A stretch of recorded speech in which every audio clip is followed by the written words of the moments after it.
Les participants sont venus de 32 pays pour assister à Kinshasa au forum de l'agribusiness co-organisé par le PNUD RDC du 22 au 25 mars.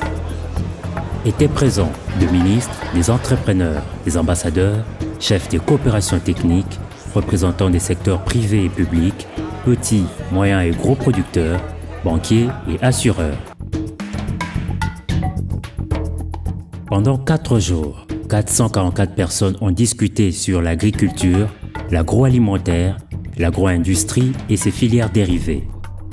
Objectif, donner une impulsion forte au secteur de l'agriculture, garantir la sécurité alimentaire des populations africaines, améliorer les conditions de vie et de travail de fermiers. Le PNUD est convaincu que le développement humain durable de l'RDC et de l'Afrique tout entière passe d'abord par l'autosubsistance alimentaire, où la population prend sa part pour que chacun et chacune ait accès à une alimentation saine, accessible et à un prix abordable. Le PNUD est présent aujourd'hui pour réitérer son engagement aux côtés du gouvernement et des partenaires pour promouvoir l'agrobusiness et le développement durable en RDC. L'après-Agrobusiness Forum doit être construit maintenant à travers un programme facilitant l'accès au marché des petits producteurs africains, le développement de modèles d'affaires favorables à la création d'emplois et de revenus et la mise en place de politiques adéquates.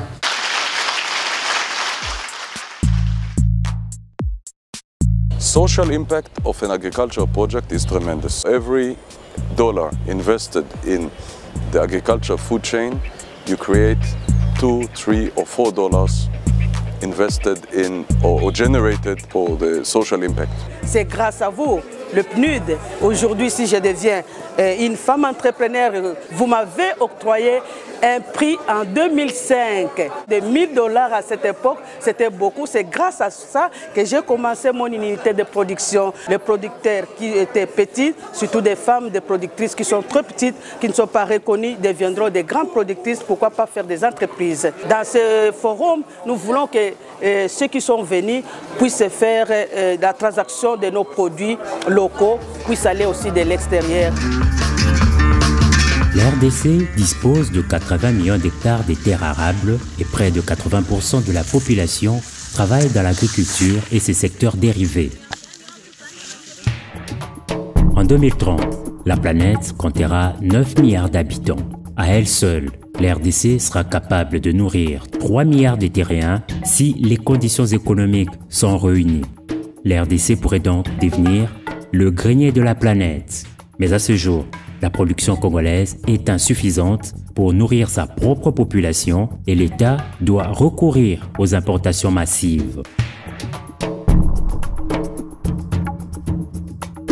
Comment briser ces cercles vicieux? Pour cela, il faut améliorer les modes de transport par route et par voie fluviale.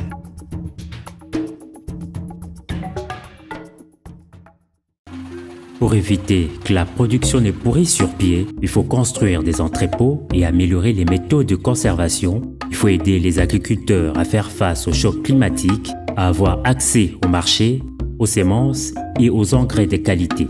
Il faut aussi permettre l'accès à la terre et bien sûr attirer les investisseurs congolais et étrangers. Pour notre part, nous nous engageons à offrir des garanties nécessaires aux opérateurs du secteur agricole désireux d'investir dans notre pays.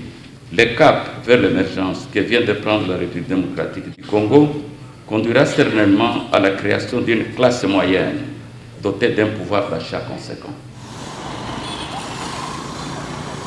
Understanding that the middle class, the growing middle class in Africa, is ready to pay and ready to buy premium food produced here.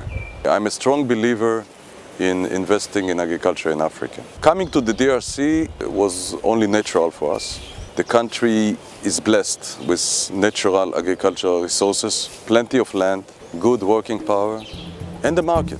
Depuis des années déjà, le PNUD RDC travaille avec les communautés bénéficiaires sur les chaînes de valeur. Concrètement, il s'agit d'aider les fermiers, les transporteurs, les fournisseurs d'équipements, les coopératives de crédit ou d'épargne à développer des mécanismes novateurs pour faciliter les financements de plans d'affaires. Le but est de retrouver dans notre assiette ici la tomate cultivée dans un village lointain de la RDC ou d'un autre pays d'Afrique, plutôt que de l'importer du Brésil ou de Nouvelle-Zélande. Les chaînes de valeurs agricoles impliquent aussi la mise en place de mécanismes de garantie, des locations-ventes d'équipements, des crédits à taux préférentiels. Je suis venu parmi les autres invités pour faire mûrir ma mémoire, pour voir les autres aussi qui ont présenté leurs produits.